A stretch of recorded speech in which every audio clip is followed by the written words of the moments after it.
নমস্কার, আমি গোবিন্দ দেব গোস্বামী। দেববাণী অ্যাস্ট্রোলজিতে সবাইকে স্বাগত জানাই। আজকের আলোচনার মুখ্য উদ্দেশ্য হচ্ছে কর্কট রাশির জাতক জাতিকাদের এই 2025 সালের মে মাস কেমন যেতে চলেছে, তাদের শরীর স্বাস্থ্য, মন মানসিকতা, তাদের সঞ্চয়, ব্যাংক ব্যালেন্স, তাদের প্রেম, শিক্ষা, সন্তান, ব্যবসা, দাম্পত্য, বিবাহ, কর্মক্ষেত্রে উত্থান পতন, কর্মপ্রাপ্তি, উপার্জন, সঞ্চয় সব কিছু মিলিয়ে সংক্ষিপ্ত আকারে একটা সার্বিক আলোচনা, যা আপনাদের প্রচুর কাজে লাগবে। কারণ এই মে মাসে গ্রহগণ রাশি পরিবর্তন করছেন, যার মধ্যে খুবই গুরুত্বপূর্ণ বৃহস্পতি রাশি পরিবর্তন করছেন মের 14 তারিখ, রাহু এবং কেতু পরিবর্তন করছেন মে মাসের 18 তারিখ, এবং 5 তারিখ থেকে বুধ মেষ রাশিতে থাকছেন পুরো মাস, এবং রবি আপনার দশম স্থল অর্থাৎ মেষ রাশিতে 15 তারিখ পর্যন্ত উচ্চ অবস্থায় থাকছেন। তারপর তিনি রাশি পরিবর্তন করে চলে আসবেন আপনার একাদশ স্থলে। সুতরাং 5টি গ্রহ এই মে মাসে কম বেশি করে একটা পরিবর্তন করছে। সুতরাং এই আলোচনা আপনার ক্ষেত্রে খুবই গুরুত্বপূর্ণ। আপনাকে পুরো আলোচনা মনোযোগ সহকারে শুনতে হবে। দেখবেন আপনি শোনার পর বুঝতে পারবেন এই আলোচনাটি আপনার ক্ষেত্রে কতটা গুরুত্বপূর্ণ হতে চলেছে। যাই হোক, একদম আলোচনার প্রথমে আমি আপনার রাশির অধিপতি অর্থাৎ কর্কট রাশির অধিপতি চন্দ্রদেবকে প্রণাম জানিয়ে আমার আলোচনা শুরু করছি। দিব্য শঙ্খ তুষারাভং ক্ষীরোদার্ণব সম্ভবম নমামি শোষিনং ভক্ত্যা শম্ভুর মুকুট ভূষণম। আলোচনায় প্রবেশ করি। কর্কট রাশি হচ্ছে এই কালপুরুষ চক্রের চতুর্থ ঘর, যেখানে আমি 1 লিখে রেখেছি। একটু আবেগপ্রবণ, দয়াল, জলতত্ত্বের রাশি, তো একটুতেই হাসি একটুতেই কান্না, পাবো বা নেব এইটা যদি মনের মধ্যে আসে, যতক্ষণ না পাচ্ছে না নিচ্ছে ততক্ষণ যেন মনের মধ্যে একটা উথাল পাথাল ভাব এই কর্কট রাশির জাতকদের মধ্যে দেখা যায়। এদের মনটা একদম জলের মতো স্বচ্ছ, এবং যখন যে আধার পায়, জল যেরকম তার আকৃতি ধারণ করে, এও ঠিক সেই রকম। সুতরাং কর্কট রাশির জাতকগণ পুরো আলোচনাটি মন দিয়ে শুনুন। 1 নম্বর লিখে রেখেছি কর্কট রাশির ঘরে, যেখানকার অধিপতি হচ্ছেন চন্দ্র, যিনি 54 ঘন্টা অন্তর একটি রাশি চেঞ্জ করেন, এবং 27 দিনে পুরো তিনি 12টা রাশি চেঞ্জ করে ফেলেন। সুতরাং আপনার মন মানসিকতা নিশ্চিতভাবে একটু পরিবর্তনশীল, এবং যারা এই জলতত্ত্বের রাশির মালিক, অর্থাৎ আপনার যদি এই কর্কট রাশি হয়, তাইলে কিন্তু আপনার একটু ঠান্ডা লাগার প্রবণতা দেখা যাচ্ছে। যেহেতু ওয়েদার চেঞ্জও হচ্ছে, ঠান্ডা কিন্তু আপনার একটা লাগার প্রবণতা দেখা যাবে ওয়েদার চেঞ্জের সঙ্গে সঙ্গে। এবং 14 তারিখ যেহেতু বৃহস্পতি আপনার দ্বাদশে প্রবেশ করছেন, সেই সময়কাল থেকে দেখা যাচ্ছে আপনার হজম সংক্রান্ত কিছু সমস্যা এবং স্টোমাক রিলেটেড কিছু সমস্যা এবং ব্লাডের ছোটোখাটো সমস্যা দেখা যাচ্ছে। এবং আরও আপনাকে একটু সচেতন করা ভালো, 18 তারিখ রাহু যেহেতু আপনার অষ্টমে কুম্ভ রাশিতে প্রবেশ করছেন, সেই সময়কাল থেকে পুরো এই মে মাস একটা পতনজনিত সমস্যা পরিলক্ষিত হয়, পড়ে যাওয়া, আঘাত পাওয়া, এগুলো পরিলক্ষিত হচ্ছে। সুতরাং আপনাকে কিন্তু এ বিষয়ে যথেষ্ট সচেতন থাকতে হবে। যাই হোক, শরীর স্বাস্থ্য মন মানসিকতা নিয়ে বললাম। এবারে চলে আসি আপনার সঞ্চয়স্থল। সঞ্চয় সিংহ রাশির ঘর, অধিপতি রবি, তিনি কিন্তু 15 তারিখ পর্যন্ত আপনার দশমে উচ্চাবস্থায় আছেন। তার পরবর্তী ক্ষেত্রেও তিনি কিন্তু একাদশে যাচ্ছেন। যখনই তিনি উচ্চ অবস্থা থেকে সরে যাচ্ছেন কিন্তু সঙ্গে সঙ্গে তিনি একাদশ ঘরে চলে যাচ্ছেন। সুতরাং দেখা যাচ্ছে একাদশ ঘরে প্রত্যেকটি গ্রহ প্রায় ভালো ফল দেন। এবং এই ক্ষেত্রে বলবো পুরো মাস আপনার কিন্তু একটা সঞ্চয় যোগ থাকছে, পুরো মাস জুড়ে সঞ্চয় যোগ থাকছে। কেন? সঞ্চয়ের অধিপতি 15 তারিখ পর্যন্ত নিজে উচ্চ থাকছেন, বুধের সাথে থাকছেন এবং তৎপরবর্তী ক্ষেত্রে তিনি আবার একাদশ ঘরে চলে যাচ্ছেন। একাদশ ঘর জানি শুক্রের সাথে সম্পর্ক ভালো নেই, কিন্তু একাদশ ঘরে প্রত্যেকটি গ্রহ ভালো ফল দেন। সুতরাং আপনার সঞ্চয়ের অধিপতিও কিন্তু ভালো ফল দেবেন। অতএব সঞ্চয় এই মাসে আপনার ভালো হচ্ছে। কিন্তু দেখা যাচ্ছে 18 তারিখ থেকে কেতু কিন্তু আপনার সঞ্চয়স্থলে পৌঁছে যাচ্ছে। কি ঘটবে? গোপনে কিছু অর্থ আসবে আপনার কাছে, এটা নিশ্চিত। এবং যেটাই আসুক 18 তারিখের পর থেকে মনে হবে যতটা হওয়া উচিত ছিল, যতটা আমার সঞ্চয় করা উচিত ছিল ততটা পারলাম না, অসন্তোষ তৈরি হবে। কিন্তু সঞ্চয় যোগ ভালো, ভালো সঞ্চয় করবেন, তথাপি একটা অসন্তোষ আপনার মধ্যে কাজ করবে। আপনি মিলিয়ে নেবেন কথাগুলো। কারণ কেতু যখন চলে যাচ্ছেন আপনার সেকেন্ড হাউসে, অবশ্যই গোপনীয়ভাবে কিছু অর্থ আসবে এবং তাতেও আপনার অসন্তোষটা কাটবে না। তৃতীয় ঘর, এখানে কিন্তু দেখুন 17 তারিখ পর্যন্ত কেতু থাকছেন। তৃতীয় ঘরের কি? যোগাযোগ, পরাক্রমতা, ভ্রাতা, ছোটোখাটো ভ্রমণ। এর অধিপতি হচ্ছেন বুধ, বুধ কিন্তু আপনার দশমে। সুতরাং দেখা যাচ্ছে যে বুধাদিত্য যোগের মধ্যে আছেন। সুতরাং দেখা যাচ্ছে যে হ্যাঁ, ভাইদের সাথে সম্পর্ক কিন্তু অবশ্যই ভালো থাকছে। যোগাযোগ কিছু হবে অবশ্যই, যে যোগাযোগ আপনার পক্ষে খুব শুভ দেখাচ্ছে। পরাক্রমতাও আপনার বজায় থাকবে, বিশেষ করে এই পরাক্রমতা 15 তারিখ পর্যন্ত খুব ভালো দেখা যায়। তাহলে যোগাযোগ, পরাক্রমতা, সাহসিকতা সব কিছুই কিন্তু আপনার ভালো 15 তারিখ পর্যন্ত। তারপরেও ভালো থাকবে, কারণ তারপরে রবি যেহেতু চলে আসবেন বলে আমি কথাটা বললাম 15 তারিখ, কিন্তু দশমে বুধ ওই জায়গায় খুব একটা খারাপ ফল দিতে পারেন না, দেবেনও না। এটা মোটামুটি ভালো ফল পেতে চলেছেন। তবে তিনি দ্বাদশপতি বুধ, সেটাও পরিলক্ষিত, কিছু খরচ খরচার তো পরের আলোচনায় আসছি। চতুর্থ ঘর খুবই গুরুত্বপূর্ণ আলোচনার ক্ষেত্রে। যানবাহন, মা, গৃহ স্বাচ্ছন্দ্য, যেটাকে গৃহ সুখ বলা হয়, ফ্ল্যাট কেনাবেচা ইত্যাদি, এখান থেকে আমরা আলোচনা করে থাকি।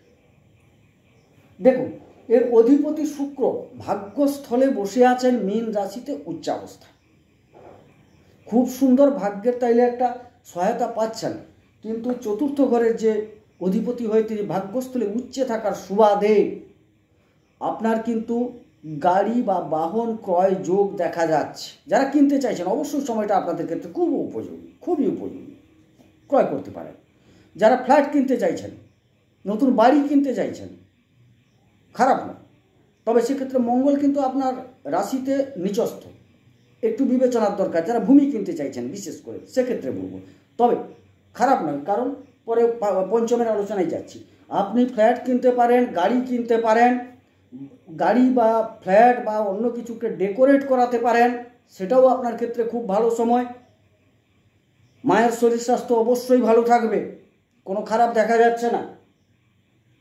পারিবারিক স্বাচ্ছন্দ্য অবশ্যই ভালো দেখা যাচ্ছে আপনার। অতএব চতুর্থ ঘর থেকে আপনি কিন্তু খুব ভালো ফল পাচ্ছেন। যানবাহন ক্রয়যোগ ভালো, ফ্ল্যাট বাড়ি কিনতে পারেন, মায়ের শরীর স্বাস্থ্য ভালো থাকবে, পারিবারিক স্বাচ্ছন্দ্যও আপনি অনুভব করবেন। পঞ্চম ঘর কোন? বৃশ্চিক রাশি, অধিপতি মঙ্গল আপনার রাশিতে, বা আপনি যদি কর্কট লগ্নের হন, লগ্নেরও তো মূলত এটা কিন্তু চন্দ্র রাশি আধারিত আলোচনা। মঙ্গল আপনার রাশিতে পঞ্চম। কি কি আলোচনা করা হয় এখান থেকে? প্রেম, শিক্ষা, সন্তান, মূলত যে আলোচনাগুলো হয়, সুখ, এই ক্ষেত্রে দেখা যাচ্ছে, আমি যদি প্রেমের আলোচনাটা করি, আপনার পার্টনার যাদের সাথে দ্বন্দ্ব ছিল কিছুদিন আগে, সেই পার্টনার কিন্তু আপনার কাছে ফিরে আসার সম্ভাবনা প্রবল। অর্থাৎ যারা প্রেমও করতে চাইছেন তাদের ক্ষেত্রেও প্রেমের সম্ভাবনা প্রবল দেখা যাচ্ছে। কিন্তু যেহেতু আপনার রাশিতে মঙ্গল নিচস্থ অবস্থায় আছেন, তিনি একটু হঠকারী গ্রহ, ক্ষত্রিয় গ্রহ তো, সেনাপতি, সুতরাং একটা আমিত্ব জোশ আপনার মধ্যে থাকবে। অর্থাৎ এই প্রেমে আপনার দ্বারাই কিন্তু ব্যাঘাত ঘটবে। আপনার যে পার্টনার, সে ছেলে হোক মেয়ে হোক, সে কিন্তু আপনার অনুগত হবে, আপনার কাছে আসবে, প্রেম নিবেদন করবে, সব কিছু, তার দিক থেকে কোনো সমস্যা আপনি পাবেন না। আপনি কিন্তু নিজে সমস্যাটা তৈরি করে ফেলবেন। সুতরাং আপনাকে প্রেমের ক্ষেত্রে সচেতন থাকা বাঞ্ছনীয়। শিক্ষাক্ষেত্র, বিশেষ করে একটু উচ্চশিক্ষার কথা বলছি, সেই ক্ষেত্রে আপনার কিন্তু মন বিচলিত হওয়ার সম্ভাবনা দেখা যাচ্ছে। হ্যাঁ, আপনার লগ্নে বা রাশিতে বসে আছেন মঙ্গল। বিশেষ করে যারা সরকারি চাকরি পাওয়ার উদ্দেশ্যে পরীক্ষা দিতে চাইছেন বা পড়াশোনা করছেন, তাদের ক্ষেত্রে সময়টা কিন্তু 15ই মে পর্যন্ত অতি ভালো। তার পরবর্তী ক্ষেত্রেও ভালো, কারণ রবি একাদশে যাচ্ছেন, তবে সবচেয়ে ভালো হচ্ছে 15ই মে পর্যন্ত। সুতরাং যারা সরকারি কোনো কাজে পরীক্ষা দিতে চাইছেন তাদের ক্ষেত্রে সময়টা খুবই ভালো। আদারওয়াইজ পড়াশোনার ক্ষেত্রে কিন্তু দেখা যাবে যারা পড়াশোনা করছেন, একটু উচ্চশিক্ষা নিচ্ছেন, তাদের মন কিন্তু বিচলিত হওয়ার সম্ভাবনা আছে। আপনাকে মন নিবদ্ধ করতে হবে, মনকে কন্ট্রোল করতে হবে, কারণ আপনার শিক্ষার অধিপতি নিচস্থ আপনার রাশিতে। সুতরাং আপনার মনটাকে কন্ট্রোল না করলে, চন্দ্র তো অমনি অহরহ পরিবর্তনশীল, মন তার পরিবর্তন হয়, আবার সেখানে মঙ্গল নিচস্থ। সুতরাং আপনাকে একটু এর উপায় গ্রহণ করতে হবে, আমি একদম আলোচনার শেষে বলে যাব। আর সন্তান যারা নিতে চাইছেন, আপনাদের বলবো একটু সময় অতিবাহিত করতে পারলে ভালো। যদি মনে করেন নেহাতি নিতে হবে, চিকিৎসকের পরামর্শ নেওয়া একান্ত কর্তব্য। এবার চলে যাই ষষ্ঠ ঘর, ধনুরাশির ঘর, অধিপতি বৃহস্পতি। 14 তারিখ তিনি রাশি পরিবর্তন করছেন, তার পূর্বে তিনি থাকছেন আপনার একাদশে। সুতরাং খুব ভালো ফল, শত্রু অবদমিত হবে, ইত্যাদি ইত্যাদি সব কিছুই ভালো। কিন্তু একাদশ স্থল থেকে তিনি যখন দ্বাদশে চলে আসছেন, সেখানে দেখা যাচ্ছে কি ঘটতে চলেছে। আপনার গুরুস্থানীয়, শিক্ষক স্থানীয়, বয়োজ্যেষ্ঠ কিছু মানুষের সাথে মনোমালিন্য যোগ তৈরি হবে। এটা কিন্তু আপনাকে সাবধান থাকতে হবে। আগেই বলেছি, খাদ্যজনিত সমস্যা, স্টোমাক, হজম, এই জাতীয় সমস্যা দেখা দেবে এবং চর্বি সংক্রান্ত, মেদ সংক্রান্ত কিছু সমস্যা দেখা দেওয়ার সম্ভাবনা প্রবল। হ্যাঁ, শত্রু অবশ্যই যতটা ক্ষতি করার কথা করতে পারবেন না, তারও কারণ আছে। বৃহস্পতি বসে সরাসরি যেহেতু দৃষ্টি রেখেছেন নিজের ঘরে, খুব একটা ক্ষতি করবেন না, এটা ঠিক। শত্রু আপনার কিছু করতে পারবে না, তবে কিছু এই রোগজনিত সমস্যা এবং গুরুজনদের সাথে সামান্য মনোমালিন্যের যোগটা আছে, সেটাকে কিন্তু আপনাকে অতি সাবধানতার সাথে নিজের ব্যবহারকে পরিবর্তন করে মার্জিত এবং রুচিশীল মনোভাব দেখিয়ে আপনাকে কিন্তু সময়টা অতিক্রম করতে হবে। দীর্ঘ সময় কিন্তু 1 বছর থাকবেন বৃহস্পতি। হয়তো বারবার এই কথাগুলো আপনাদের আমাকে বলতে হবে, তবে হ্যাঁ, নক্ষত্র চেঞ্জ করলে কিছু কিছু পরিবর্তন অবশ্যই পরিলক্ষিত হবে, সেটা আমি পরবর্তী ক্ষেত্রে বলবো।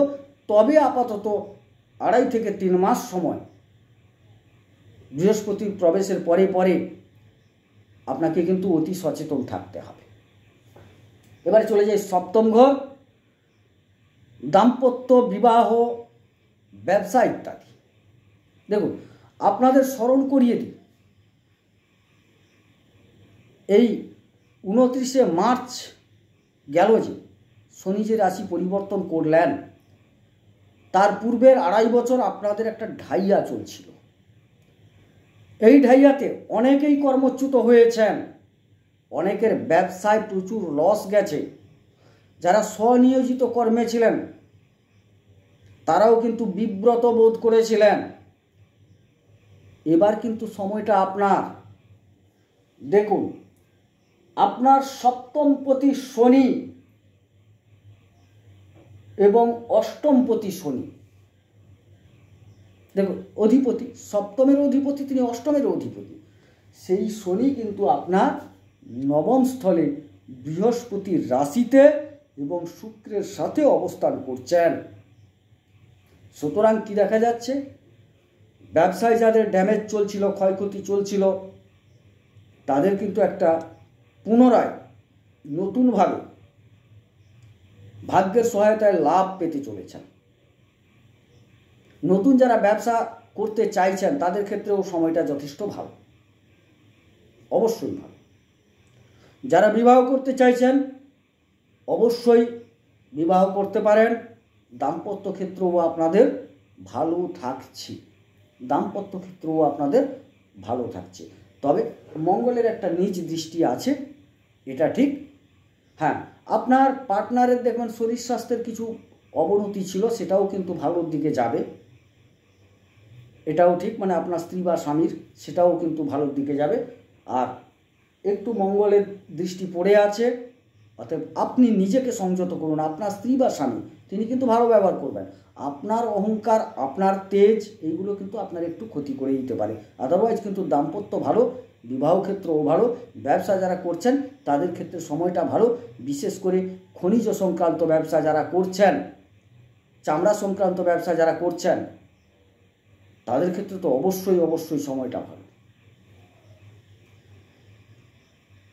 অষ্টমে বসে আছেন 18 তারিখ থেকে রাহু, আর অষ্টমপতি শনি তিনি নবমে চলে গেছেন।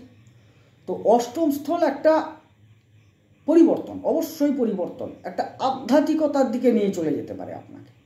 ক্ষয়ক্ষতি, ধ্বংস,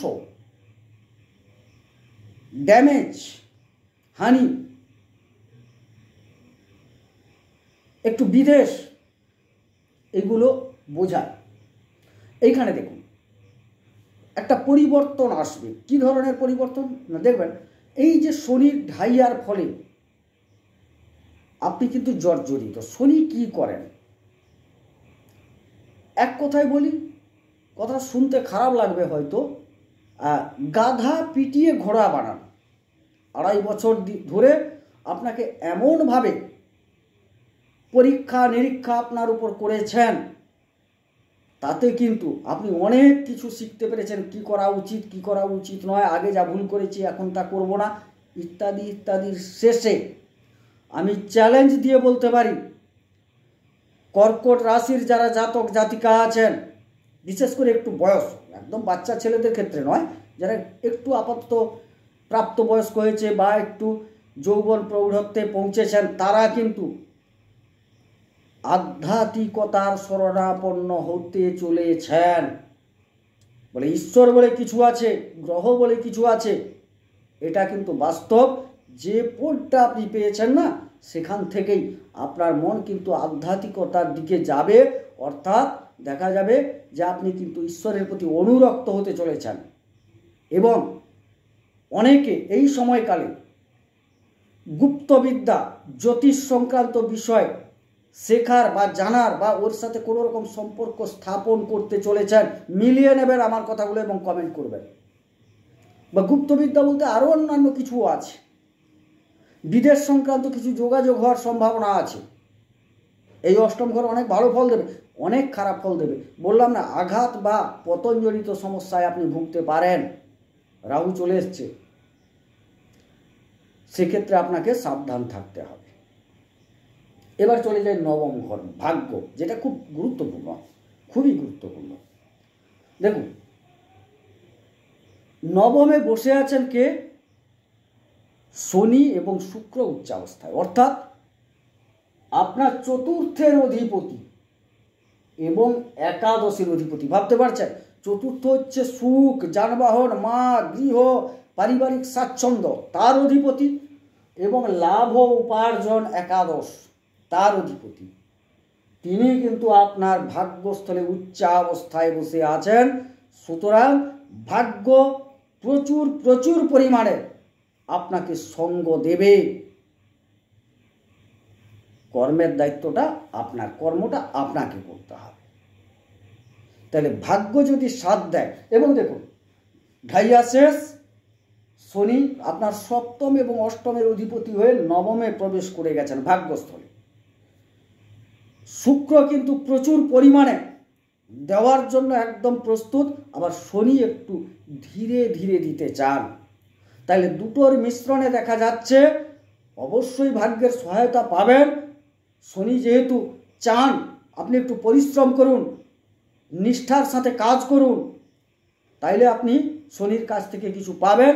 সুতরাং শুক্র অপর্যাপ্ত দেওয়ার জন্য তৈরি, শনিও আপনাকে দেবেন, কিন্তু যেটার মধ্যে নিষ্ঠা এবং কর্মের প্রকৃতি থাকা উচিত। আপনাকে কর্ম করতে হবে, তবে গিয়ে পাবেন। ভাগ্য আপনাকে দেবে, একদম তৈরি অবস্থায় আছে, আপনি শুধু সেখান থেকে গ্রহণ করুন আপনার কর্মের দ্বারা। এবং নিষ্ঠাযুক্ত কর্ম, ওই 2 নম্বরই পথ অবলম্বন করলে কিন্তু বেশি দিন চলবে না, শর্টকাট পথ অবলম্বন করলে চলবে না। ভাগ্য যেভাবে বসে আছে, যে চিত্রে বসে আছে, সেক্ষেত্রে কিন্তু এটাই হচ্ছে আপনার ফল। অতএব কর্ম করুন, ফল অবশ্যই অবশ্যই পাবেন। বিভিন্ন দিক থেকে লাভবান যোগ দেখা যাচ্ছে। দশম কর্মস্থল, এখান থেকে মানুষের একটা ক্যারিয়ার ভাবা হয়। রবি উচ্চ অবস্থায় থাকছেন, মে মাসের 15 তারিখ পর্যন্ত বুধ থাকছেন। কর্মপ্রাপ্তি যোগ প্রবল, কারণ আপনার পঞ্চমের অধিপতি মঙ্গল এবং তিনি দশমের অধিপতি হয়ে যদিও নিচস্থ কিন্তু আপনার রাশিতে বসে আছেন। কি ঘটবে? প্রশাসনিক রিলেটেড জায়গায় যারা আছেন, আপনি যদি মাথাটা ঠান্ডা রাখেন, আমলা যারা আছেন যদি মাথাটা ঠান্ডা রাখেন, তাইলে কিন্তু ভালো যোগ। মাথাটা খারাপ করলে কিন্তু খারাপ হয়ে যাবে। যারা বিভিন্ন রকম এই আর্মি সংক্রান্ত, পুলিশ সংক্রান্ত এইসব জায়গায় কাজ করতে চাইছেন, অনুশীলন করছেন, একটাই কথা বলবো, নিজেকে সংযত রাখলে অবশ্যই সময়টা আপনার ক্ষেত্রে ভালো। নিজেকে যদি সংযত না রাখেন তাইলে কিন্তু সময়টা প্রচুর খারাপ। কারণ মঙ্গল নিচস্থ, রবি উচ্চাবস্থায় আছেন 15ই মে পর্যন্ত। সুতরাং কর্মপ্রাপ্তি যোগ প্রবল, কর্মে উন্নতি যোগ প্রবল, প্রমোশন যোগ দেখা যাচ্ছে, অনেক কিছু ভালো, কর্মে যেগুলো ভালো দিক সব কিছু আপনার জন্য তৈরি। এবারে চলে আসি উপার্জন। 14 তারিখ পর্যন্ত বৃহস্পতি তো উপার্জনের স্থলে আছেনই, তার পরবর্তী ক্ষেত্রে তিনি কিন্তু দ্বাদশে আসছেন, মানে ব্যয়স্থলে আসছেন। তাহলে কি উপার্জন হবে? উপার্জনের অধিপতি তো শুক্র, অধিপতি শুক্র নবমে উচ্চ, উপার্জন অবশ্যই হবে, অবশ্যই হবে, প্রচুর হবে উপার্জন। কর্ম করে উপার্জনটা করতে হবে, বললাম না, কর্ম করতে হবে, উপার্জন করতে হবে, অবশ্যই উপার্জন যোগ ভালো।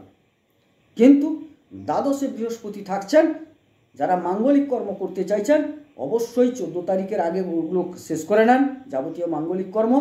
এবং 15 তারিখ থেকে, যেহেতু 14 তারিখ চেঞ্জ করে যাচ্ছেন, 14 তারিখই চলে আসছেন, দেখা যাচ্ছে কিছু ব্যয় যোগ। কোন জায়গায় ব্যয় হবে? তীর্থ ভ্রমণে ব্যয় হতে পারে, গুরুজনদের জন্য ব্যয় হতে পারে, স্টোমাকের সমস্যা, হজমজনিত সমস্যা, মেদজনিত সমস্যার জন্য ব্যয় হতে পারে, এবং সর্বোপরি সম্মান রক্ষার্থে ব্যয় হতে পারে। মিলিয়ে নেবেন কথাগুলো।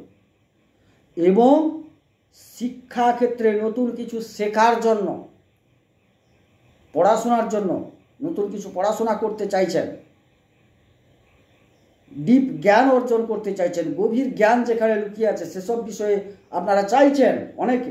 হ্যাঁ, গভীর জ্ঞান কারা অর্জন করতে চায়? যাদের একটু বয়স হয়ে গেছে। দেখা গেল, আমি একটু উদাহরণ দিচ্ছি, দেখা গেল আপনি একটু প্রৌঢ়ত্বের দিকে যাচ্ছেন, আপনার মনে হবে এই সময়কালে কি একটা রামায়ণ কিনি, কি একটা মহাভারত কিনি, কি একটু গীতা কিনি, কি একটা ধর্মশাস্ত্র কিনি, দিয়ে একটু পাঠ করি, ভেতরে কি আছে জানার চেষ্টা করি। এই প্রবণতা আপনার তৈরি হবে। একটু সৎসঙ্গ করি, দুজন মানুষকে ডেকে একটা অন্ন দান করি, এই ধরনের প্রবণতা তৈরি হবে আপনার মধ্যে। একটু খরচ তো হবেই, যাই হোক এই খরচ ভালো খরচ, তবে হ্যাঁ শরীর সংক্রান্ত একটু সমস্যা আছে, সেখানেও খরচ হতে পারে। যাই হোক, এটা ছিল কর্কট রাশির একদম দ্বাদশ রাশি নিয়ে যে আলোচনা, সেটা আমি করলাম। প্রথমেই বলে রাখি, এটা হচ্ছে স্থূল আলোচনা, সূক্ষ্ম আলোচনা কিন্তু নয়, কারণ এর মধ্যে অনেক ভাগ আছে। দেখুন, দৃষ্টি আছে, যেরকম এই মুহূর্ত পর্যন্ত দেখুন রাহুর দৃষ্টি পঞ্চমের উপর আছে, সেরকম রাহু যখন অষ্টমে আসবেন আবার দৃষ্টি তার পরপর চেঞ্জ হবে, কারণ রাহুর অনেকগুলো দৃষ্টি, পঞ্চম দৃষ্টি, সপ্তম দৃষ্টি, নবম দৃষ্টি, দ্বাদশ দৃষ্টি, অনেক রকম আছে। এবার সেই দেখুন এখানে যতক্ষণ আছেন সেই দৃষ্টি আছে, আবার যখন তিনি অষ্টমে আপনার চলে আসবেন আবার দৃষ্টিগুলো চেঞ্জ হয়ে যাবে পরপর, এরকম ঘটতে থাকছে। তো মোটামুটি একটা স্থূল আলোচনা আপনাদের করে বোঝালাম। এবারে সূক্ষ্ম আলোচনা চাইছেন, তাইলে আপনাকে অবশ্যই আপনার জন্মকুণ্ডলী কোনো জ্যোতিষীকে দেখিয়ে নিতে হবে, কারণ এখানে অনেক কিছু বিচার করতে হয় সূক্ষ্ম আলোচনায়, কারণ জ্যোতিষটা হচ্ছে সমুদ্র। তো গোচর ভিত্তিক আলোচনায় গ্রহগণ কিন্তু ব্রহ্মাণ্ডে এই অবস্থায় আপনার সামনে আছেন, আপনাকে ফল দেওয়ার জন্য তৈরি হয়ে আছেন। এবারে ফল কিন্তু আপনি পাবেন। আপনার জন্মকুণ্ডলী যদি ভালো থাকে অবশ্যই ভালো ফল পাবেন, এর চেয়ে অনেক বেটারও পেতে পারেন। আর যদি জন্মকুণ্ডলী আপনার খারাপ থাকে, খুবই খারাপ, তাইলে কিন্তু অনেকটা খারাপ ফল পাবেন। আমি একটা ছোট্ট উদাহরণ দিই। ধরুন রবি উচ্চ হয়ে যাচ্ছেন কর্মস্থলে 15ই মে পর্যন্ত উচ্চ অবস্থায় থাকছে, তাহলে তো সুন্দর আপনার কর্মপ্রাপ্তি যোগ, আমি জোর গলায় বলছি। কিন্তু দেখা হলো আপনার লগ্ন চাটে রবি কিন্তু নিচস্থ, দেখা যাবে তিনি গ্রহণ যোগে আছেন, বীজ যোগে আছেন, তাইলে এই যে কর্মপ্রাপ্তি যোগটা অনেকটা হ্রাস পেয়ে যাবে, আপনার সাথে মিলবে না। তখন আপনি বলবেন আপনি যে বলছিলেন মিলল না। এরই জন্য সূক্ষ্ম বিচারের প্রয়োজন। সূক্ষ্ম বিচারটা করিয়ে নিলে কোন গ্রহটি আপনার খারাপ অবস্থায় আছে তার প্রতিকারটা করিয়ে নিলে আপনার কিন্তু ভালো যাবে, অবশ্যই ভালো ফল পাবেন। কারণ কর্কট রাশির জাতকগণ অনেকেই কমেন্ট করেছেন যে আপনি বলছেন খুব সুন্দর, আমার কিন্তু কর্কট রাশির লোক, আমার কিছু হচ্ছে না। কেন হচ্ছে না সেটা আপনাকে আমি দিক নির্দেশ করে দিলাম। আবার অনেকেই কমেন্ট করেছেন, আমি খুব খুশি হয়েছি, বিভিন্ন মানুষ কমেন্ট করেছেন যে আপনি যেটা খারাপটা বলছেন মিলে যাচ্ছে, ভালোটা ঠিক মিলছে না। আরে খারাপটা দেয় খারাপ গ্রহগুলো, খারাপ অবস্থানগুলো, ভালো দেয় ভালো গ্রহগুলো, ভালো যোগগুলো। আপনার জন্মকুণ্ডলিতে সেই ভালো যোগ ভালো গ্রহের অবস্থান কি ঠিকঠাক আছে? নিশ্চিত নেই, না হলে আপনি ভালো ফল পেতেন। তো সেটাকে তো ঠিক করে নেওয়ার দায়িত্ব আপনার। আমরা তো আপনাকে আলোর পথ দেখিয়ে দিচ্ছি যে এই পথে চলুন, চলার দায়িত্বটা আপনার, টর্চটা জ্বালানোর দায়িত্বটা আপনার। টর্চটা জ্বালান, অন্ধকারে আপনি হাঁটছেন, অথচ কাঁটা ফুটলে বলছেন, আপনি তো বলছিলেন মোটামুটি রাস্তা মসৃণ, রাস্তায় কাঁটা থাকবে, উঁচু নিচু থাকবে, তার মধ্যেও আপনাকে মসৃণ জায়গাটা দেখে বেরিয়ে যেতে হবে বাঁক নিয়ে, এটাই হচ্ছে আপনার কাজ। যাই হোক, গোচর ভিত্তিক আলোচনা কেমন লাগলো কমেন্টে জানাবেন। যদি ভালো লাগে লাইক করবেন, শেয়ার করবেন, সাবস্ক্রাইব করবেন এবং কমেন্টে কী ধরনের আলোচনা চাইছেন আমাকে জানাবেন। তাতে আমি অনেকটা উৎসাহ বোধ করব এবং আমি নতুন নতুন ভিডিও আনতে অনেকটা আগ্রহ বোধ করব। সবাই সুস্থ থাকুন, সবাই সুন্দর থাকুন, ঈশ্বর সকলের মঙ্গল করুন, মঙ্গল হোক। নমস্কার।